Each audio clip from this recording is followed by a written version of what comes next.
This is the thing. Who you choose to hang around with, who you choose to have in your posse is exactly who you become. Choose your posse wisely. I'm here to tell you that putting yourself first is not selfish, it's revolutionary. Welcome to the Woman Warrior Podcast, empowering women to light their lives on fire through Ayurveda, yoga, spirituality, and fitness. Hello, everyone. I'm Dr. Satyavani, and I'm here along with my partner, Prajna Madhavi, and we want to welcome you to the Trainerize app, our branded app. This app has two beautiful functions that we want to share with you to get your health moving in a woman warrior direction. So the first component is the fitness workout side, which is fabulous. With this app, trainers can give you a personalized experience based on your fitness goals, our dosha assessment, and fitness level. The app has phenomenal access to videos for each exercise so that there is very little confusion. There's also messaging capabilities so that trainers can continually keep in contact with you as you move further into your fitness journey. The second component is the nutrition piece, because you cannot out-train a bad diet. After the initial assessment is taken, trainers can align your doshic diet to your specific exercise regimen, which means that eating more of what you need and less of what you don't. The recipes are then posted in the app where you can choose meals based on time, ingredients, and taste.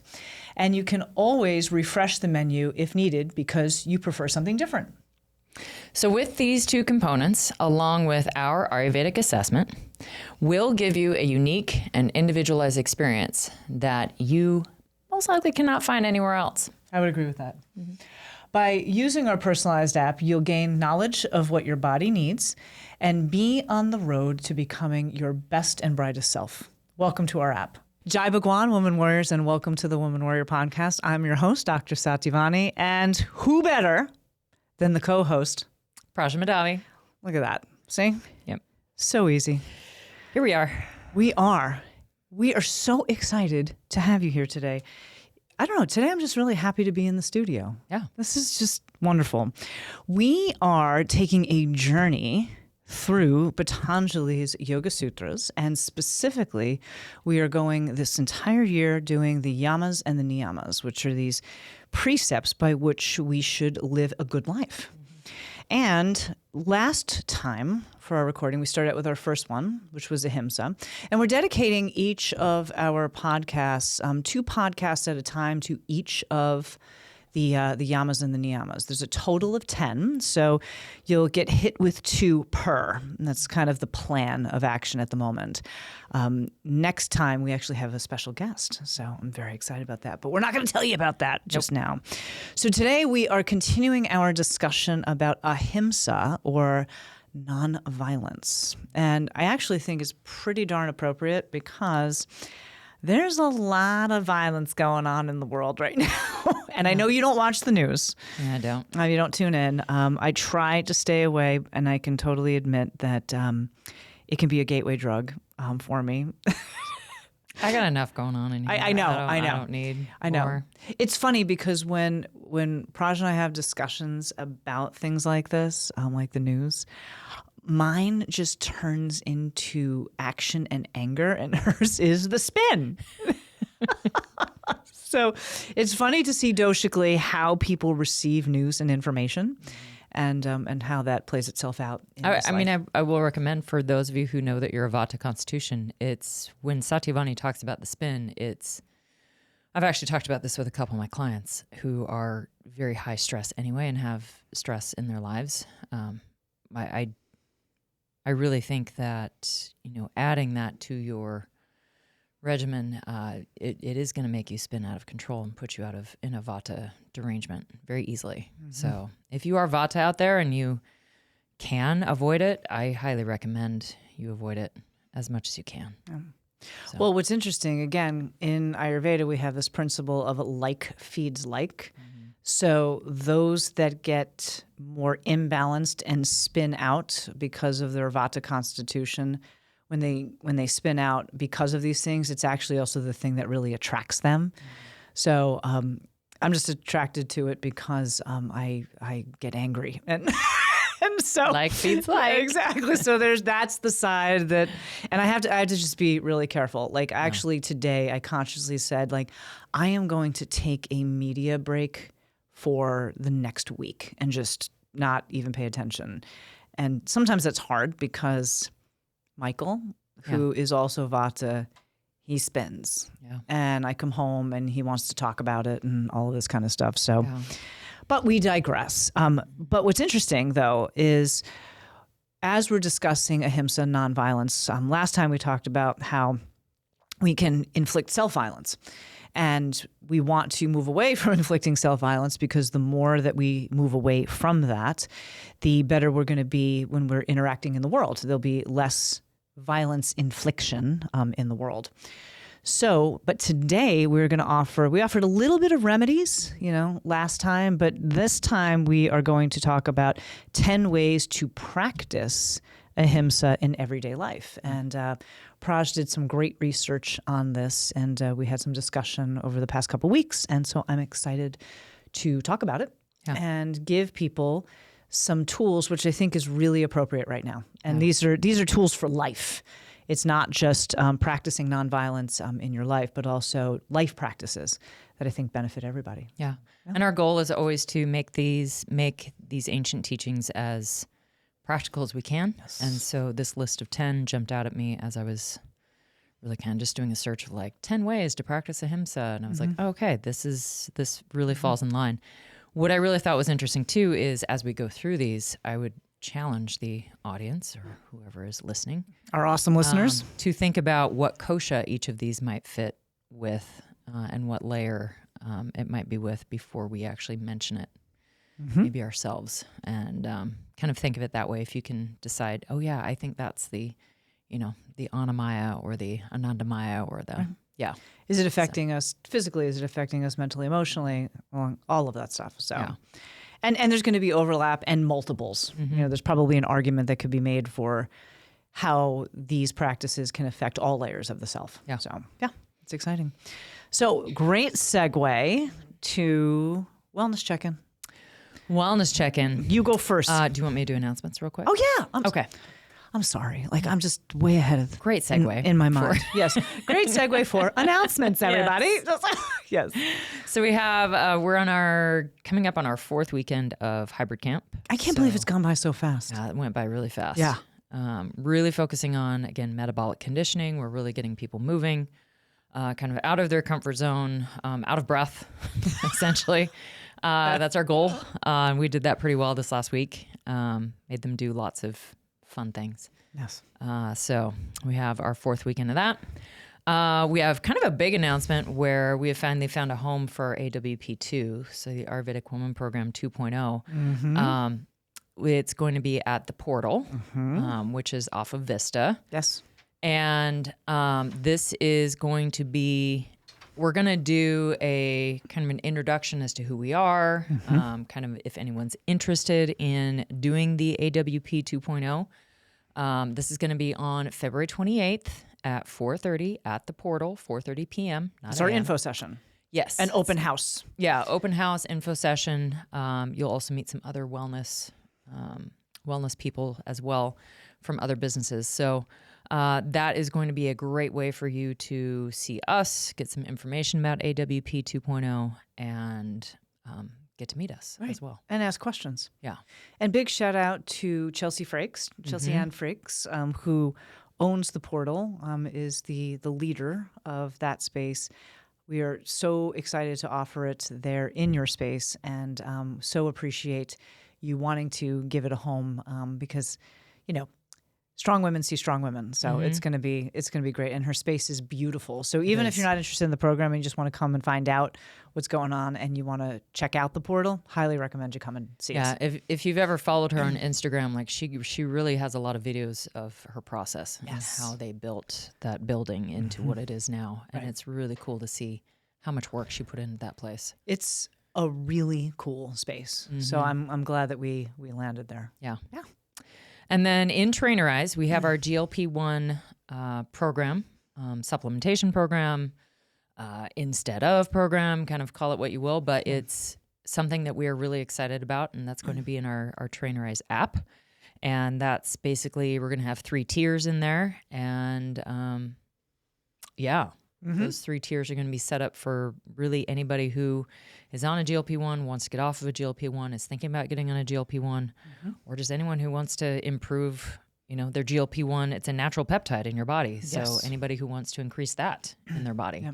So what I'm excited about specifically with this is, and I want to be clear to all of our listeners, the Ayurvedic GLP-1 program is not like we're jumping on the bandwagon because of, the craze that's happening, because now like everybody is all about it, but rather that we want to support women in the major piece of it, which is you have to continue to build muscle.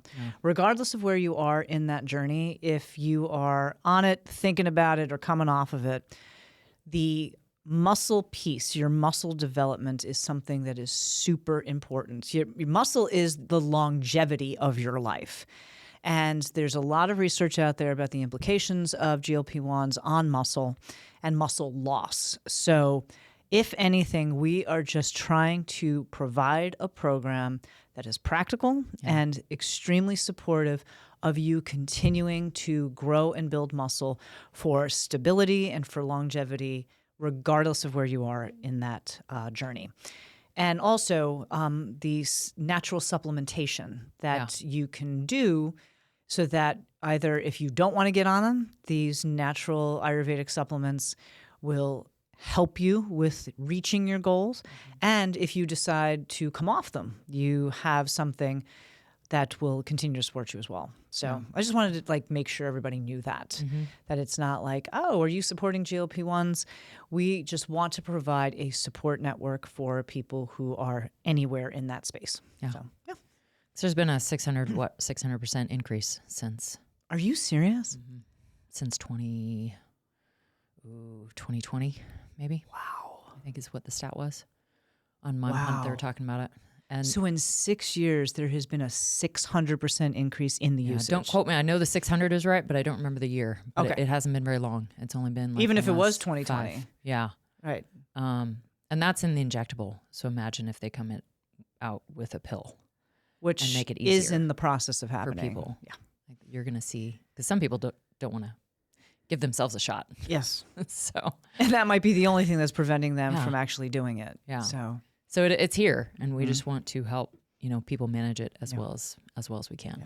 And I also think that there needs to be there's a lot of information out there about GLP-1s and what they do, et cetera, et cetera. And Ayurveda has its own perspective on it. From our perspective, it is about balancing Vata, which is the queen dosha that everybody has, but it really, the perspective that we come from with this is also making sure that your Agni or your digestive fire is continuing to be cultivated, because the GLP-1s do indeed kill that and kills your metabolism. Yeah. And there's a whole litany of results as a result of that fact. So, yeah. Okay. All right.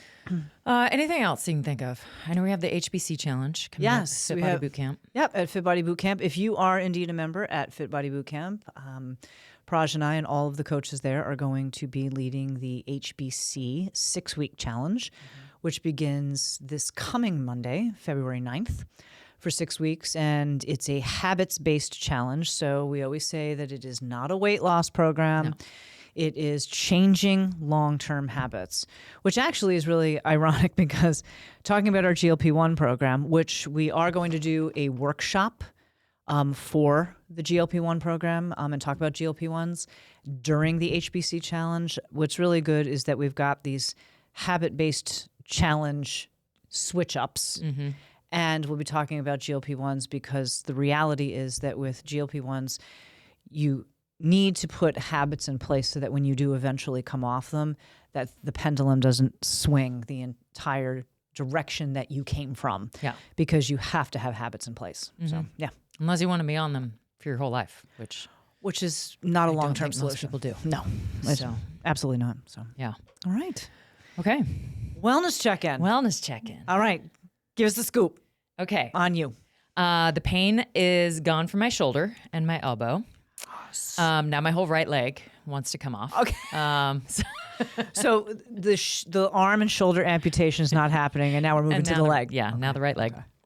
No, I went and saw Jesse Correa, so shout out to Jesse. And Woohoo! I did my homework. I did what you told me to do. So he saw some weakness in my right knee, just in the muscles around it, which I thought had really been taken care of. But he's like, squats and deadlifts they're not really building those muscles around the knee. And he's like, you need to do, leg extensions, leg flexions, leg curls. I was like, oh, okay. So I went in there today, did single leg. And Isn't it terrible?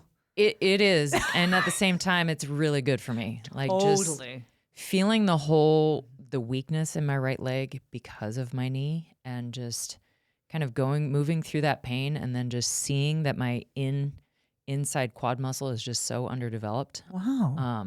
From my left, I'm like, okay, I love that. This is and already just doing that today. Now, let me ask you this. When you were talking about, when you felt the weakness in it, did it feel like on the leg extension machine, did you feel it on the downshift or the upshift? It's kind of in both. Okay. I would say more in the upshift. Okay. Because sometimes people will feel it where, the bar of the machine is on your shin/ankle, and all of a sudden, boom, it just drops. That's where they feel the weakness. I just wasn't sure where that was. It's on that, it's definitely from that meniscal tear. Yeah. I can just feel the weakness in there, and it's just kind of achy pain.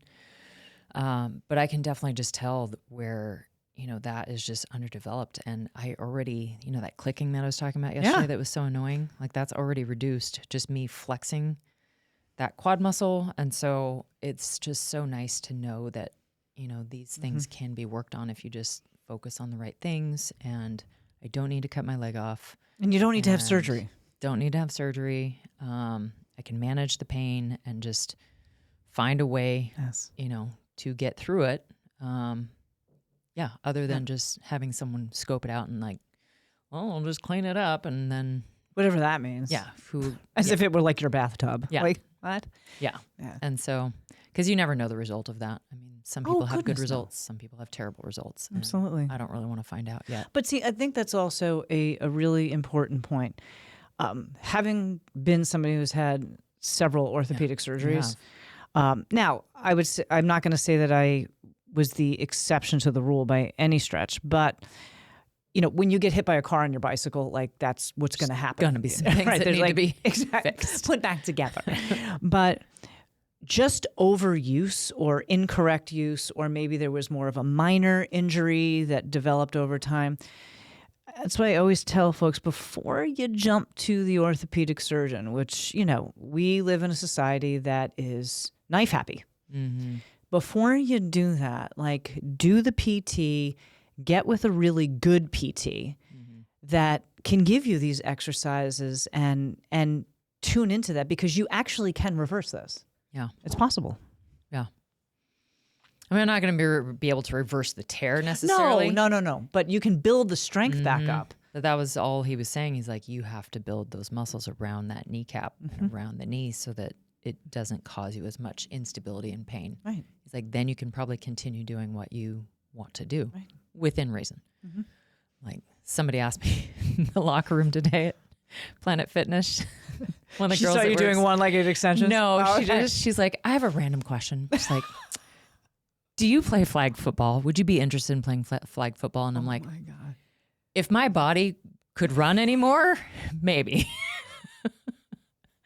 My body really shouldn't be running anymore. I love that. I'd like to, but I really should. Because she was probably like, damn, you're going to take somebody out for us. Flag football. Yeah, no, that's a knee twister just waiting to happen right there. No. At my age, no. Yeah. No. I was like, I played ultimate frisbee for years. And it's really the same thing. It is. Yeah. It's cutting, it's changing directions really fast. I'm like, no. Unless I can be the quarterback. And just even then, no. Right, just hand the flag off. Yeah. Can I be the flag hander? That's it. But that was very nice. Yes. Still got it, girl. Yeah. Still got it. Still look athletic. I can still maybe do it. Yeah. Nope. Not a good idea. Isn't it great to be of the age where you're just like, yeah, no. Yeah. Like, and like no ego is involved or anything. You're just like, that's not in my best interest. So, Well, I was telling her, I was like, I tried playing Ultimate Frisbee again last spring. And I remember that? I was like, how are these people running so fast? I feel like my hamstrings are going to rip off the back of my legs. I was like, did I used to do this? Oh my God. It's funny. How? It's like, this hurts so bad. And I'm over on the sidelines, like trying to roll myself, roll out. I'm just Before they call you back in. oh God, I don't think I can go back out there. It hurts so bad. Anyway. So energetic, well, I guess intuition wise. So that feeds into my intuition of like, nope, not even ego's not even involved in this. That's just hard up. No. Nope, don't care. Yeah. That's a hard pass. Thanks for asking. And no. Energetically, I felt a little more anxious lately. Okay. Kind of feeding into the mental emotional, just dealing with personal stuff that's made me a little more anxious than usual. Yeah, relationship wise, and really working through my anxiety with that and just letting it be what it's going to be. And don't get so wrapped up in it. Yep. And just live your life. Which is hard for me. Hard living your life? No, not getting wrapped up in the Gotcha. Emotion, Got it. the energy, or lack thereof. Is it like a magic carpet where it just takes off? Show you the world. No. I'm just trying to get a visual of what that's like. Just flying around in my brain. Yeah. Magic carpet. Well, it was funny because was it 1 or 2 days ago? I'm like, you're not yourself. Like, what the hell's going on? You're like, oh, nothing. I'm just like, I'm like, yeah, I'm in my head. Yeah. Okay. Well, yeah, I sent you that Instagram. It was like the whole bridge building thing or something. With that was connected specifically with your sign? Yeah. With Virgo? Mm-hmm. Yeah. Yeah. The one about, I've already thought about how the bridge is going to, how we're going to build it. How many pieces you have to share down. You have to share. So we are at, I have to interrupt this. We are at dinner on the cruise, okay? And so the Titanic story? The Titanic story. And so I'm like, isn't this great? Or like, dinner's so nice. And I was kind of staring off into space. Right. She's just sort of like drifting, like, huh? Yeah. And Where is she? I'm like, girl, where you at? And she's like, what did you say? Well, you're like, oh, isn't this so nice? And I'm like, yeah, I've just been thinking about if all of a sudden the boat just all of a sudden cut in half, like which way would I run? Which direction would I go? How would I get off the ship? We are so not the same. And so I'm like, when's the next plate of food coming? And she's just like, if water rushed in here, would I be able to run it? I'm like, girl, like you wouldn't make it. Like, what do you? We're all dying then. Depends on which direction I run. Yeah. It's for those Vatas out there that you feel me? Right. Like these are the things that we go through. Right. And for the record, I'm just laughing because it's you. I have to laugh at it. Right. Like it's ridiculous. Right. It's like, come on. And it's also a very real thing. It's a very real, essential part of your constitution. It's the whole resist the joy. Absolutely. Like, absolutely. I can't be in a joyful moment because I'm thinking about all of the disastrous things that could possibly happen on a cruise. Like, who does that?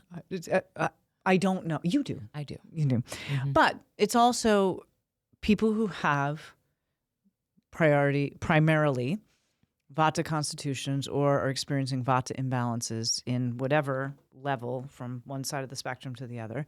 Those are very real things. Mm-hmm. And so hopefully, this podcast provides education about how we can laugh about it and also what we can do about it. I don't know how people don't think about those things. I know. And that in and of itself blows my mind. And you're always thinking about when the next meal is. Right. And I'm like, I don't think about that. I'm thinking about the boat cutting in half and which direction I'm going to go. Oh, like, did my fish show up? You're like, just kill me. There's no snacks. Exactly. And that's how mine showed up. So then, like, we're on one of these excursions, okay? Okay, we're on one of these excursions in St. Kitts and Nevis, okay? And it was like, a 6-hour excursion. Uh-huh. No snacks. Okay, like No snacks. how do you have a 6-hour excursion? Girl was with getting hangry. no snacks. Like it just blows my mind. And so like I'm just trying to be as quiet as possible because I am hangaricious, man. Like I'm so frustrated. And I had like one protein bar that like stuffed in. It's like melting because it's so warm. And I'm like, Yeah. I said to Michael, I'm like, how do you, and Michael being Vata, like you, it's just like, oh, maybe I'll eat. Like, I'm a little hungry right, now. like I could eat. Like, Uh-huh. my life is programmed around meals. People, have we not met here? And he's just like, oh yeah, I forgot that there's no snacks involved in this excursion. And I'm like, why would you go on this excursion then? Or not tell me that there's going to be no snacks so I could pack. So I could have packed something. I Yeah. could have taken muffins from the Muffin Man that morning. Well, I was kind of wondering too at that point. I was Right. like, is there no lunch being served right. at this time? Yeah. So now we know in advance when Michael handles the next cruise. Dude, excursion, snacks. No snacks, no excursion. Yeah. Anyway, we digress. Yeah. Okay, so that's mental, emotional, energetic, spiritual. Just still really excited for the AWP 2.0. Me too. I'm getting I have pumped. been pulling some oracle cards. I have been had a conversation with someone yesterday, Sheila, about which I need to hit her up about AWP today. Oh, Sheila, Fit Body Sheila. Oh, yay. Hi, Sheila. Yeah, and she is really looking. She feels like she's missing the spiritual piece, and I'm like, She would be perfect coming into know. this. I know. Sheila, if you're out there and you're listening to this Sheila. podcast, We're calling you out, girl. Calling you in, actually. Yeah. Come on in. So, yeah. And I was like, I'm the same way. And when I was just mentioning how when your spiritual is all lined up, all the others magically sort of line Does. up so much better. I love that. So, yeah, Awesome. that's me. Yay. How about you? I'm going to start with the spiritual. Yeah. Because it clicked something in my brain. So I'm reading the Book of Joy, which is there's a writer, but the conversation is between the Dalai Lama and Archbishop Desmond Tutu, They're pretty amazing. which they were really good friends, and it was just really cool. And they were talking about.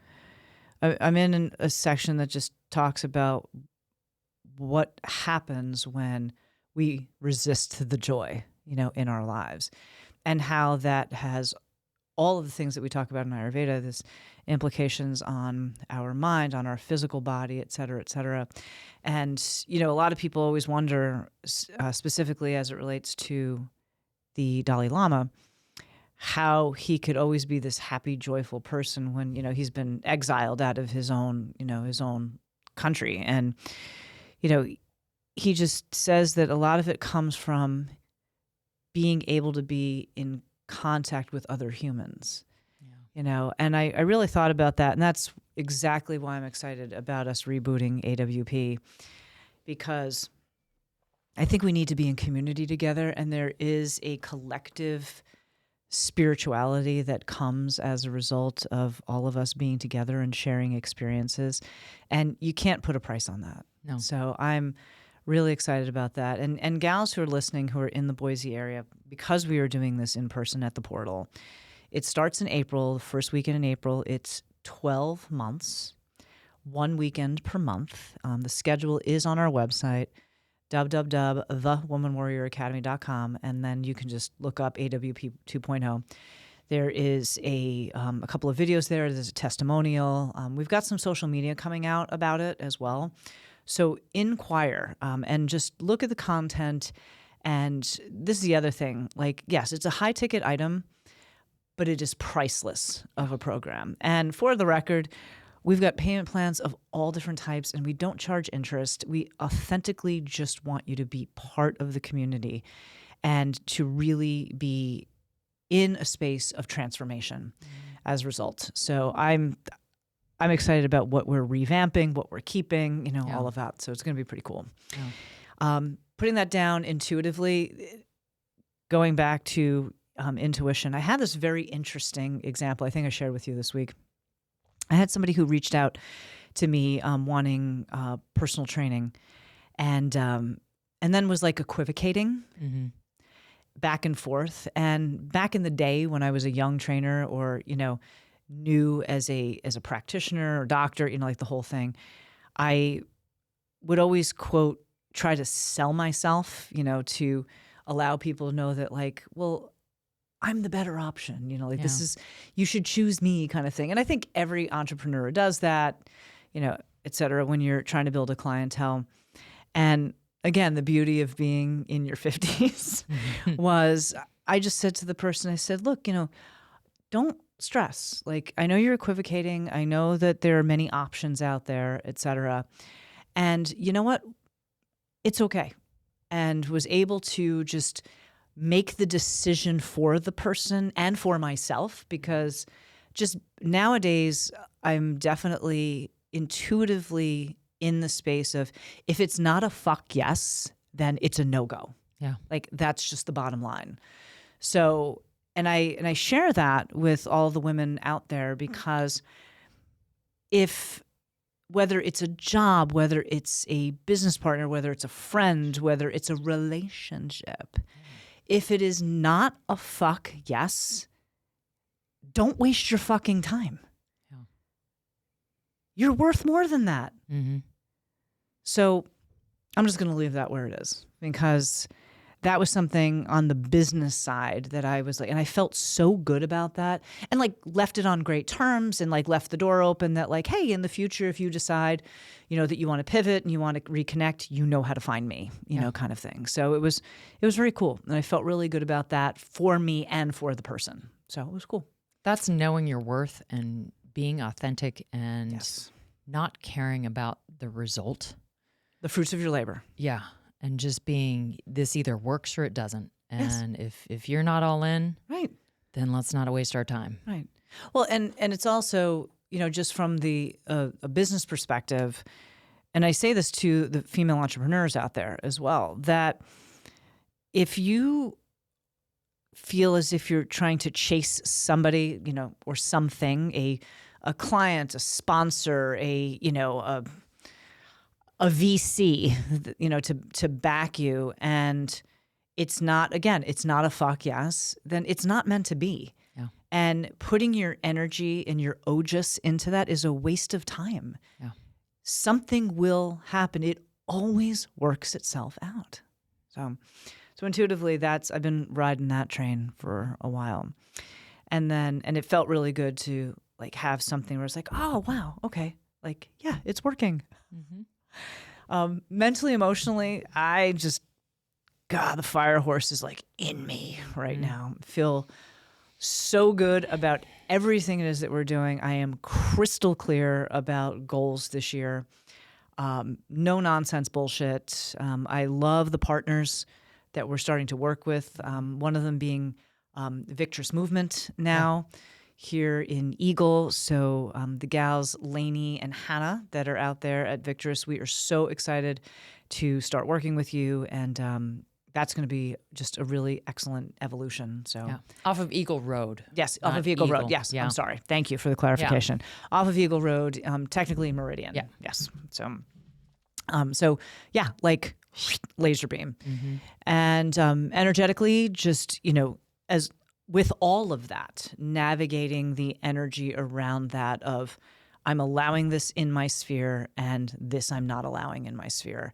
And actually, having just come back from visiting my family, putting down some very specific boundaries around that, which felt really good in a very healthy way. It wasn't like, I'm putting down this boundary, fuck you. It's like, no, like, I'm putting down this boundary for me. I'm putting it down for you. All the parties involved are going to benefit from this. And that was really cool. And then physically, like, yeah, I've got no complaints. Like, mobility work is paying off. Mm-hmm. And, I actually wanted to share this thing that I read this morning at BNI, which and for those of you that are in BNI, I'm going to say it again.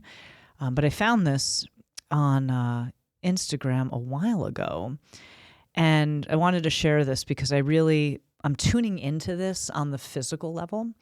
So this was from Alpha Advice. I don't know, some account on Instagram.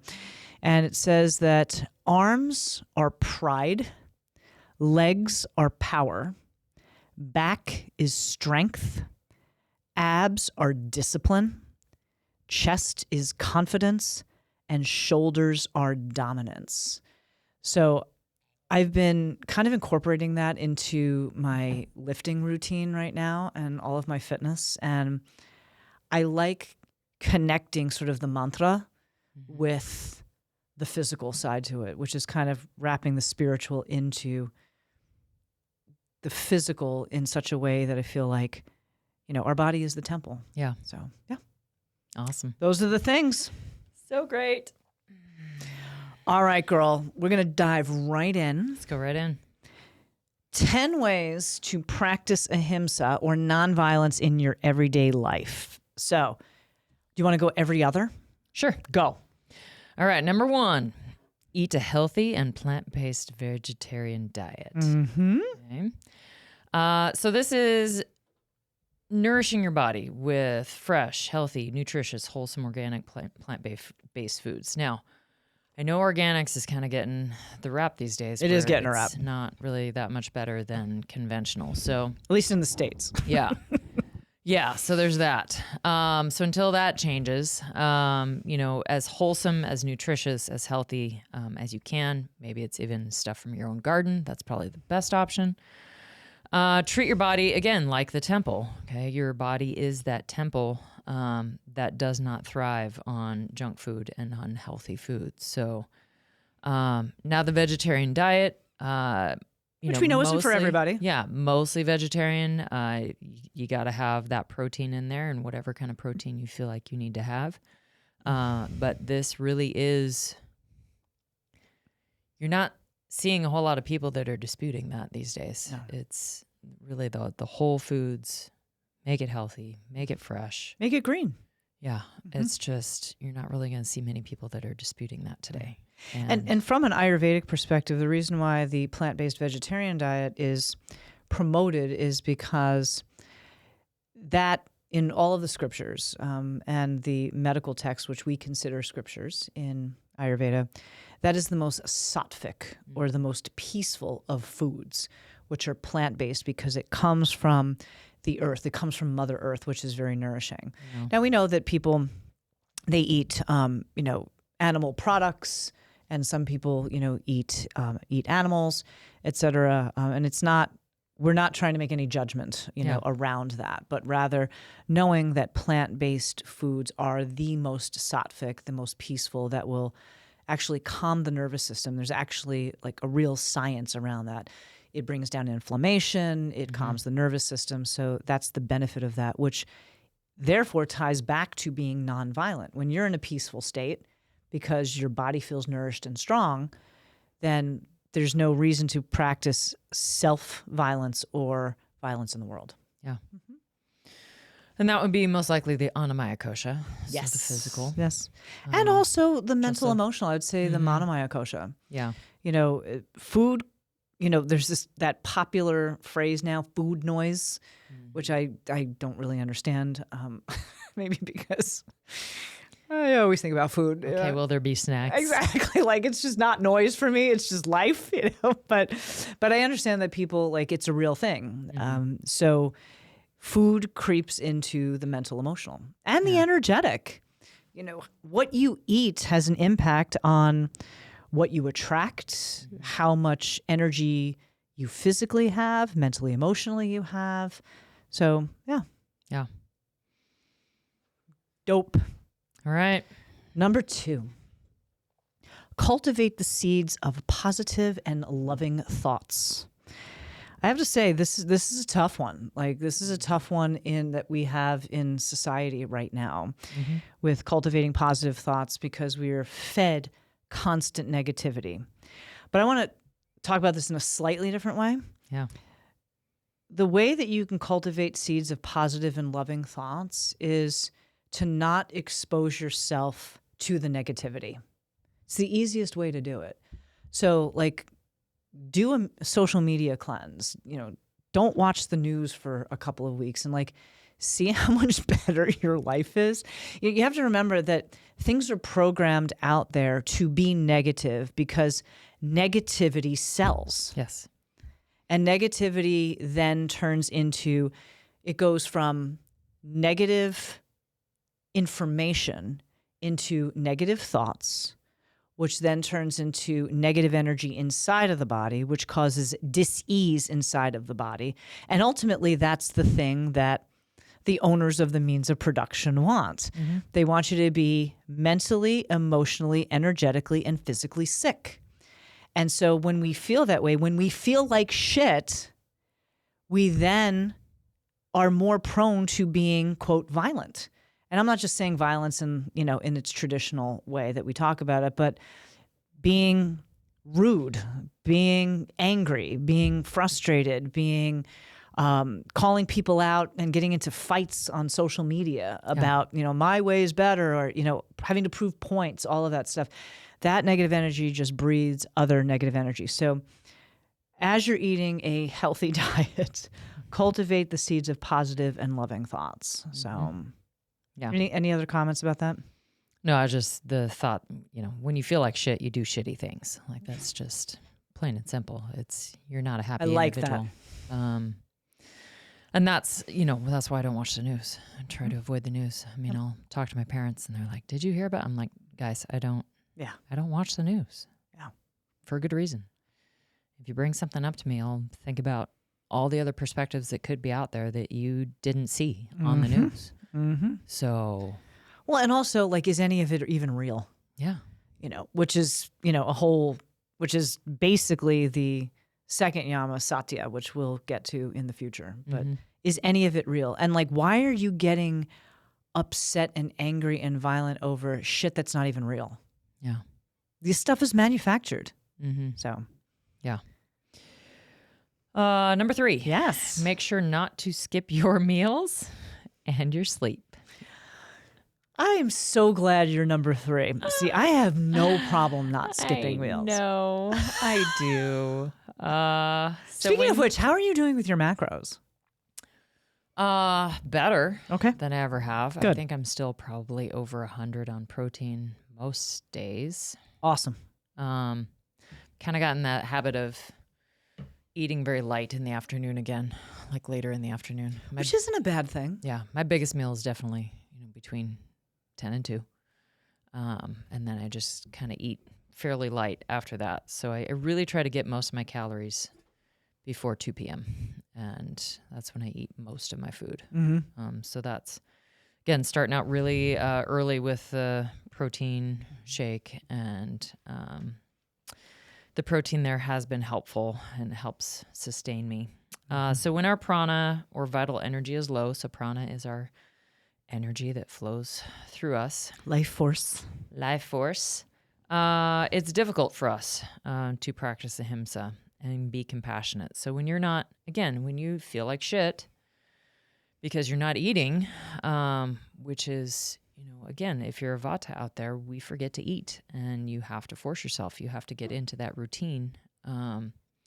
And sadly, vatas also tend to be cardio bunnies. So when you're chasing the cardio constantly and not eating, what's your body then? How is it sustaining? It's not your life. It's not.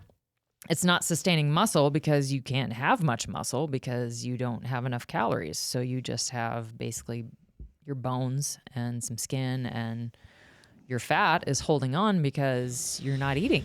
And so your body goes into this store mode where it's trying to store energy because you're not giving it enough energy. And then you're wondering why this 2 sculpt classes and running for 30 minutes you're not burning fat. And it's just, again, it's what we've been taught. That is not the right thing. So skipping your meals, and then also we are masterful society at saying I'll sleep when I'm dead, or I got to get those last things done before I can go to bed. Getting 7 to 8 hours, if not more, 9 hours of sleep. Following the sun, this time of year. You should be getting probably more sleep because it's dark out earlier. There's a reason why. So getting more sleep, getting quality sleep, avoiding having to take things for sleep, which exercise and getting sun and all those things are going to help. That's all going to create better prana and and less violence for you, and less violence. Mm-hmm. Gals. I have to make a statement about this. Yes. Stop chasing skinny. Stop. Oh boy. Stop chasing skinny. Under 1,000 calories, under 1,200 calories is stupid. Stop. Like that whole race to the low calorie diet is ridiculous. You're going to feel like shit. You're going to look like shit. Stop treating yourself like shit. Mm-hmm. Eat and go to bed. Mm-hmm. There was actually this study that I read that said, if there is something that you want to do to lower your cortisol levels, for 30 days, get 9 hours of sleep per night. It's a good call. It's fantastic. I did that. I was like, because you know me, I experiment everything on myself before I will talk to anybody about any of it, even from a clinical perspective. It works. Mm-hmm. Yeah. Stop. That's it. And if you're not getting that sleep, figure out why. Like Right. if you have an active mind, or Right. if you're looking at your phone right before bed, like be thinking about that too. You have to have those good sleep habits as well. Yep. So Well, and when you're skipping meals and you're not getting enough sleep, you're agitated. Mm-hmm. And agitation is a form of ahimsa, a form of violence that we're physically feeling and mentally, emotionally feeling inside of ourselves. And that's when we lash out. That's when we don't complete thoughts. We don't complete projects. Then we get frustrated with ourselves, with others. And it just becomes, we have to remember that nonviolence and violence touches all different aspects. It's not just like, oh, this person got murdered. It's violence appears in many, many ways. And so, like, if you take care of your basic needs, if you take care of your nutrition, moving your body, getting sunlight, hydrating, and going to bed, everything else falls into place. Yeah. Get your shit together.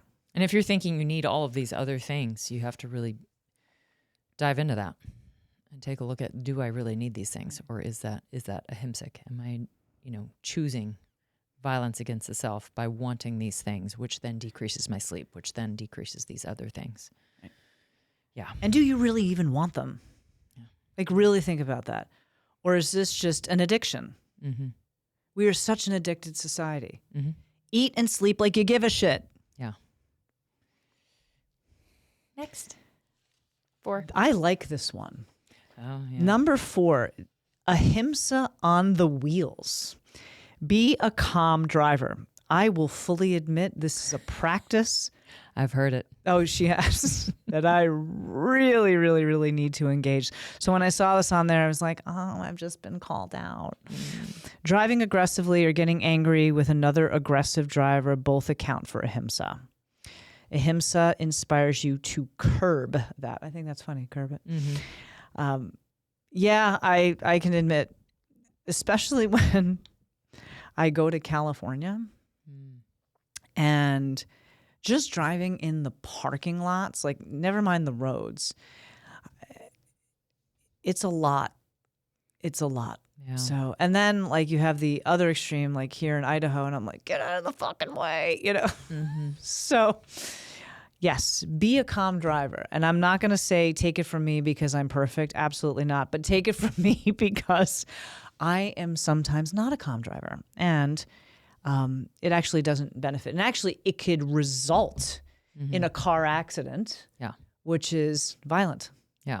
So I don't know where I heard this first, but I've heard it multiple times now that when I'm on the road and someone cuts me off or something's happening, I always try to think of, someone's passing me aggressively. I always try to remember that, well, maybe there's an emergency. Their wife is having a baby and Right. they're trying to get to the hospital, or, they clearly want to get there Right. faster than me. So I'm not going to just let them go. Right. Or if someone's being slow, I'm like, okay, maybe they're being extra cautious because they have, their dog in the car or something. Or they're a new driver. Or they're a new driver. Yeah. Yeah. So I always try to think of, okay, You're so good. But then the other thing is, I'm like a typical New Yorker. I'm like, fuck you. Yeah. Even also thinking about the texting and the calling and talking in the phone. And that's something that I've really tried to work on. Like, because I'll get, stoplight. And we all do it. I got to call myself out on that and really try to make it a habit to not have my phone even close to me. I know you mentioned that a couple of months ago, and that sat with me. I was just like, okay.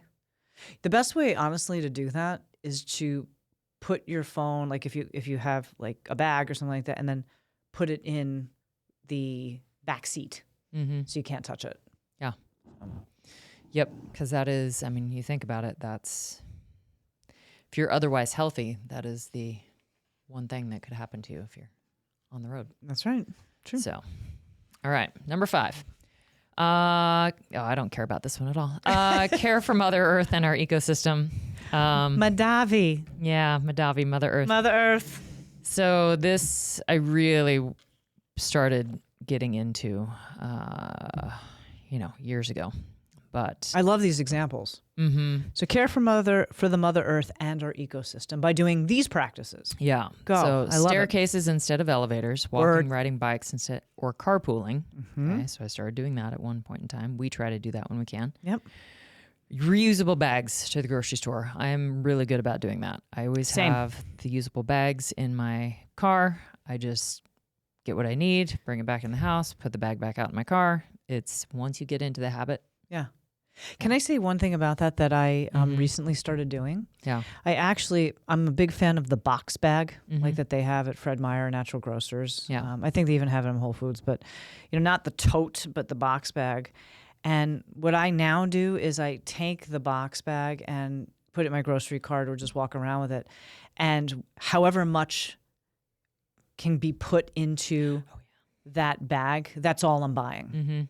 And so it actually, economically, it helps out a lot too, because you're not like, oh, let me take that extra bag of, blah, blah, blah, or, oh, that piece of chocolate looks so nice. Although I have to say, I will admit that. Chocolate's small. You just fit it in anywhere. Yes. Especially those little truffles that they have for 79 cents over at Natural Grocers. I wouldn't know. Oh, you don't? No. You don't know about those? Well, oh, dude, like 3 of those are eaten before I even get out of the store. Okay. Oh, yeah. And then I bring the wrapper. Give the wrapper. I said I ate these. They always laugh. It's funny. That's funny. So, supporting local business, shopping at local farmers markets. yes. Yeah, that's a good one to do. I know a lot of you. I know a big thing on social media now is boycotting certain, Amazon big businesses. So switching to natural products, if not organic, although I know that's something. Natural's not quite as good as organic yet. But try, your cosmetics, all those kinds of things. Minimizing paper products, using recyclable containers. We both use glass instead of plastic in our homes. Planting trees, being mindful while using all natural resources, just how much you are using of them. Composting, which I have a compost pile in my backyard that I haven't turned for many months, so I need to do that. Cage-free eggs or milk from grass-fed cows. Word. I love that. Yeah, that's kind of an essential.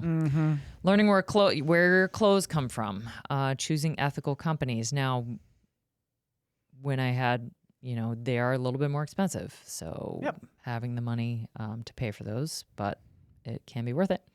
And technology fast once or twice a month. Yes. So lay off the phone. Love these. Yeah. Okay. Number 6, use your on-mat yoga practice for practice. It's easier to consider ahimsa in our yoga practice and then try to translate it into our life.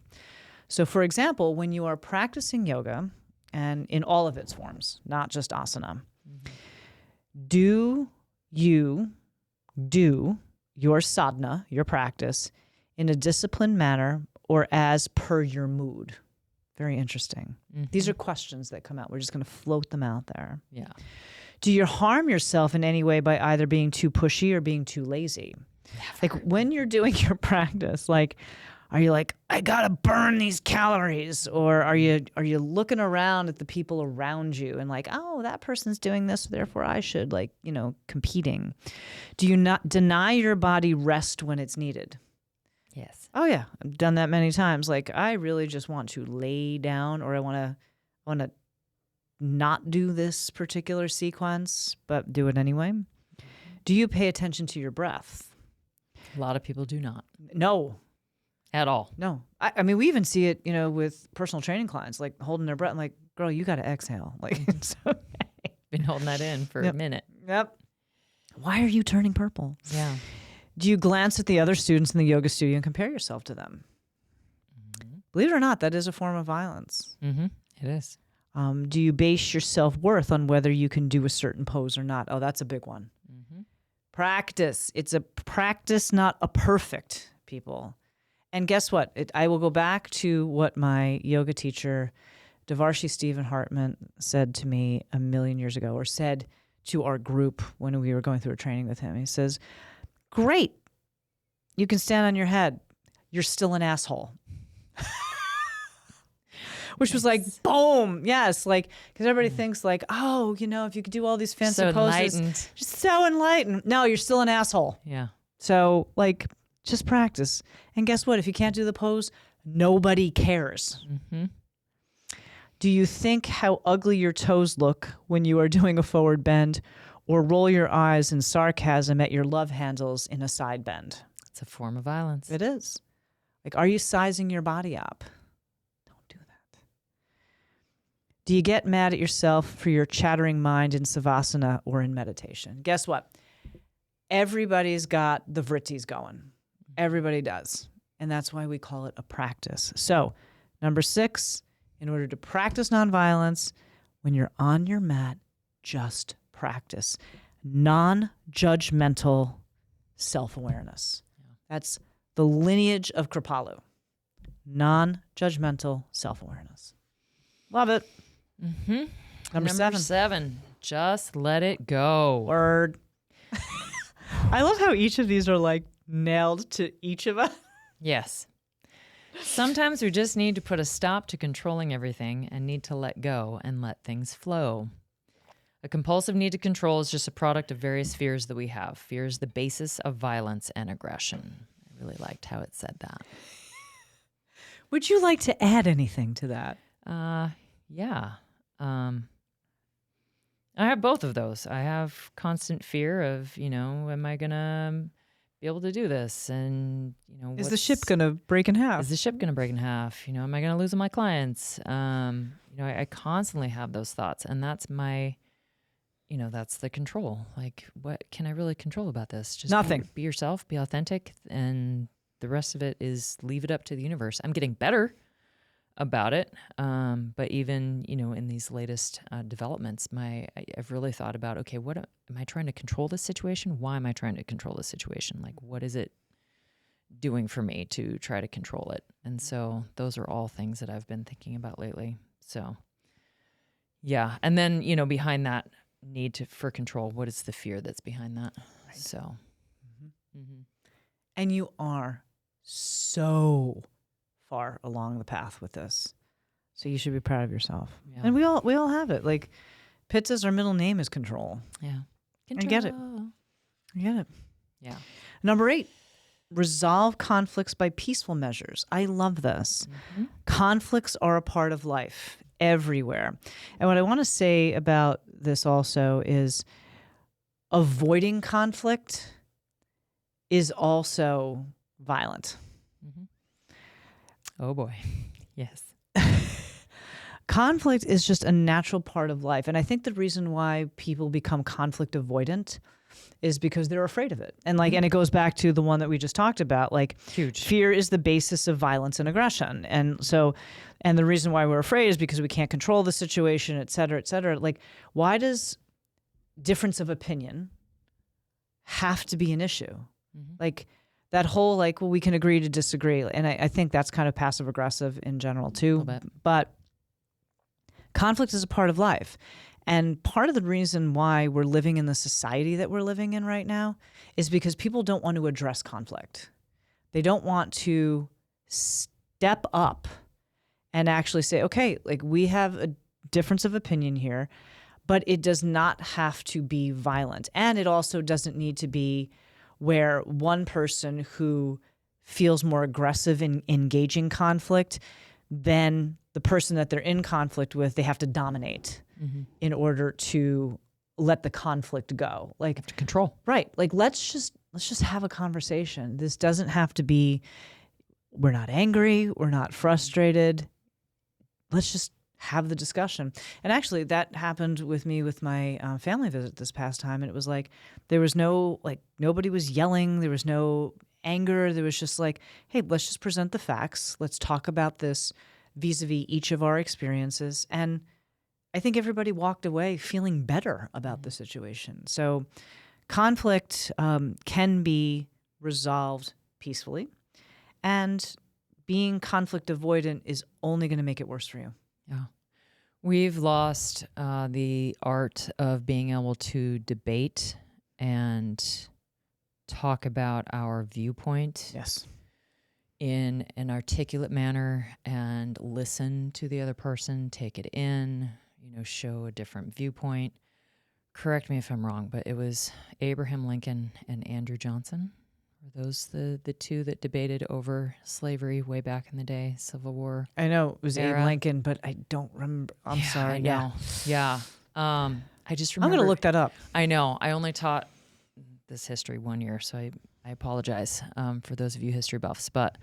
And I never taught American history. Yeah. So, I remember teaching that lesson and it talking about how these were the days when people talked and they debated and they had these heated, sort of arguments, but they at the end of the day, they could go back and be okay. Yes. With having that argument. Well, because there was respect. Yes. There was respect that the conflict and that the difference of opinion didn't have anything to do with each of those individuals as people, but rather okay, this is something that's outside of ourselves.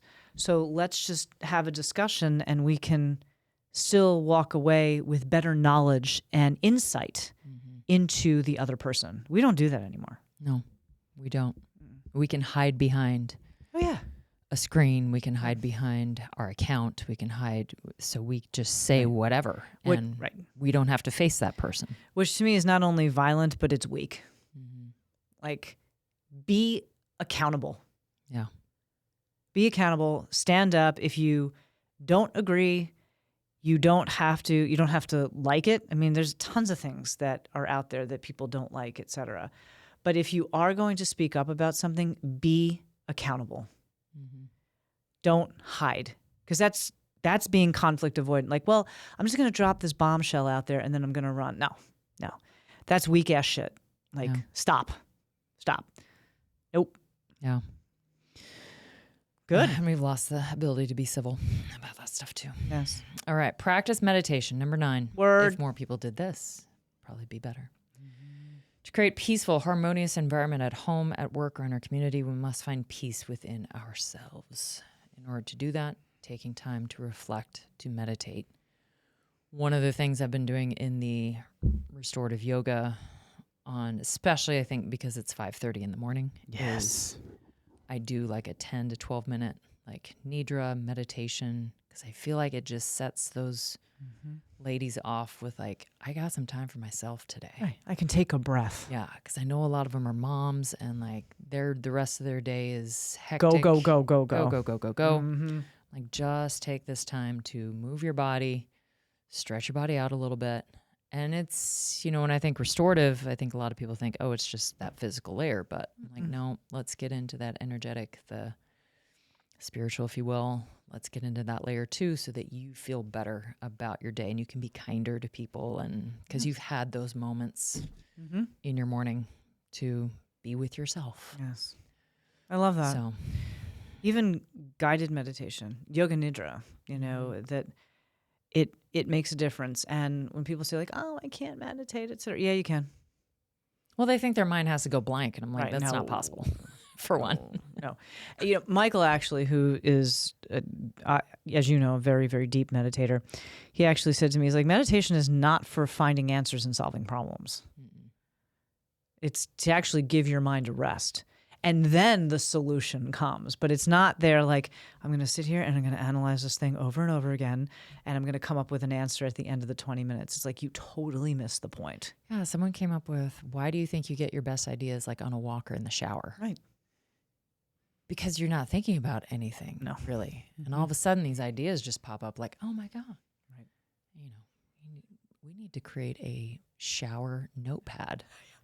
You can write shit down. I love that idea. That's going to be it'll be the Shakti pad. I love that. Nobody steal that idea. Yeah. Trademark. Of people doing office in I the know. shower. What are you doing? I have this great idea. So good. And finally, friends, number 10, get involved with nonviolent initiatives to help spread peace. And that could literally be, there was something that I did today that I feel really good about. And I know that this is a practice that people have done before, but I sent a friend an audio voicemail note and just said, I just want you to know that I'm so happy that you're in my life and you're beautiful, and just, really positive things, about her and how I enjoyed the time that we went to lunch together and all of that kind of stuff. And she responded back like, wow, that was such a great thing to wake up to. Mm-hmm. So even if it's an initiative that you do yourself of just, I'm going to have a gratitude journal. Like we do that in the Ayurveda 108. I'm going to have a gratitude journal. I'm just going to write down all the things that I'm thankful for. So it doesn't necessarily mean that you have to, join a group or, be a quote formal activist, et cetera, which of course you can. But here we talk about by taking care of our needs in a balanced and clear way, we become healthy, happy, and calm. Then from that place of balance and wholeness, we naturally extend to ourselves, to others, our family and friends, coworkers, community, the earth, everyone and everything with love and compassion. And so, again, inside job. It has to start with ourselves. And so when we are practicing nonviolence within ourselves, then that just spreads out there. So, yeah, take on some initiative. Take on a personal initiative. Yeah. Anything else to that end? Well, I just want to kind of throw this out there a little bit because I know, again, with things that are going on in the world, when I see nonviolent initiatives, I think some people, like, well, protesting is, it's only if you're going in there with the right mindset. Again, nonviolence is not necessarily that you aren't violent towards someone. Right. It is also the things you say, like if you're not physically touching someone, yeah, maybe some people see that as, the only violence that could happen. But there's a lot more to it that I think a lot of people are missing. Yes. That people that are going out there and doing certain things that, there's more to it than just the physical. And both sides. Absolutely. Both sides. So, but, not to sound like a cheesy 60s person, but like peace does start from within. It does. So, yeah. Good stuff. Yes. All right. So our segment, What Lights Me Up? Girl, Oh boy. You got it. Tell us what it is. What's lighting us up? Well, I found this on social media. It is good on for the something. interwebs. On the interwebs. And so I wanted to share this. All right. So this is from a feed that comes up quite often. So it's really essentially grit in, growth out is what I want you to remember. Grit in, growth out. Yes. It's not supposed to feel good. You must do the work regardless of circumstance. When it gets dark, when it gets heavy, and you feel like giving up, keep going. That's the reality of chasing anything worth having. Your obstacles are just tests of your will. No shortcuts, no handouts, no entitlement. The pressure, the resistance, the pain, that's just the price of growth. Grit in, growth out. So good. That was really good. That is a good one. Yeah. Woo! Yeah. Loaded. Folks, hopefully you feel like you got a practical guide to nonviolence in your everyday life, and maybe just start with one of them. We will have these top 10 posted in our show notes, so if you want to cut and paste them, feel free to do that. Maybe pin them up on your wall and say, hey, you know what? Over the next 10 months, I'm going to practice one of these each month. Why not? Yep. It's a good thing. Any final thoughts? No, I think that's it. All right. Well, gals and all listeners, Jai Bhagwan, we are so happy that you joined us. And if you are in the Boise area and you want to come to the portal on the 28th of February to check out the 411 on the Ayurvedic Woman Program 2.0, please do. It'll be at 4:30 p.m. And we are excited to meet and greet. Please do share this podcast with all of the peeps that you love. We're trying to spread the word. We are at 272 subscribers on YouTube. Yay! 280. Right. We would love to get to 300 by the end of March. Just saying. So if you could help us out in that space, we would be forever grateful. And of course, we're on Spotify and Apple Podcasts, but we're really trying to push our YouTube content. So if you can click that subscribe button and share it with a friend, we would be forever grateful. Everybody, thank you so much. Jai Bhagwan, and as always, may your soul be victorious. Is life hard? Yeah, it's really fucking hard. And you can also have the life it is that you want. You just got to work for it.